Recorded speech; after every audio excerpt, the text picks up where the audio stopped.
Urvi Botnis of class 9 from Sheikh Ubadan Public School. So all of us have been taught the particle model of an atom, that the atom consists of a dense mass called the nucleus in the center, surrounded by tiny particles called electrons which revolve around this nucleus. However, this has now been proven incorrect, and people explain the electron to be a wave function around the nucleus. But what does this mean? Also been taught about orbitals, which are regions where this electron is likely to occur, and we have different unexplainable shapes for all of them. The s orbital is spherical, the p orbital is dumbbell shaped, the d orbital has 4 lobes, and there was no understanding of why these orbitals occurred in these specific shapes. So to understand the shapes of these orbitals intuitively, let's look at an analogy of a standing wave on a string. So let one fixed end be the nucleus and the other end be infinity, because the electron can occur anywhere between the nucleus to infinity.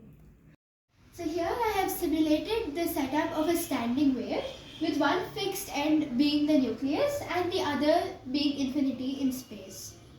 So when I produce a wave with minimum frequency, you can see that the amplitude and thus the probability of finding the electron goes from 0 to a maximum, then again falls back to 0.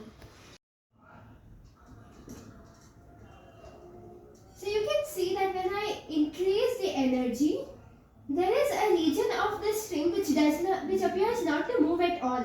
This means that the probability first goes from 0, reaches a maximum, comes down to 0 again reaches a maximum, and then finally falls to 0.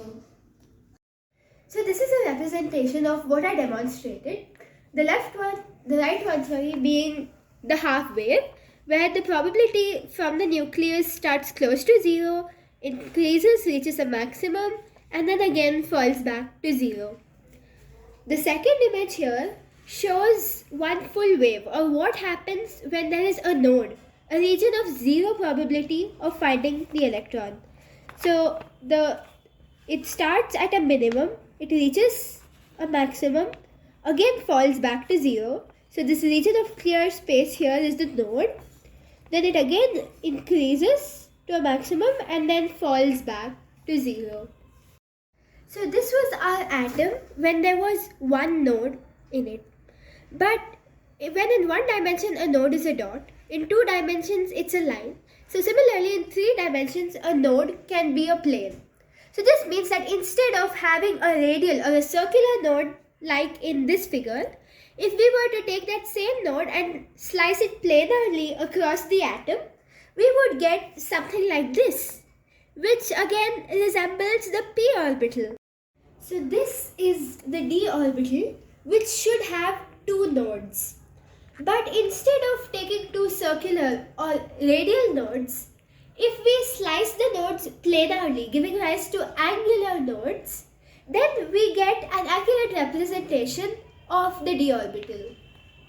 So by using this analogy of the shape of an orbital with a standing wave with nodes, we can see how the shapes of these orbitals appear to be in 3D space.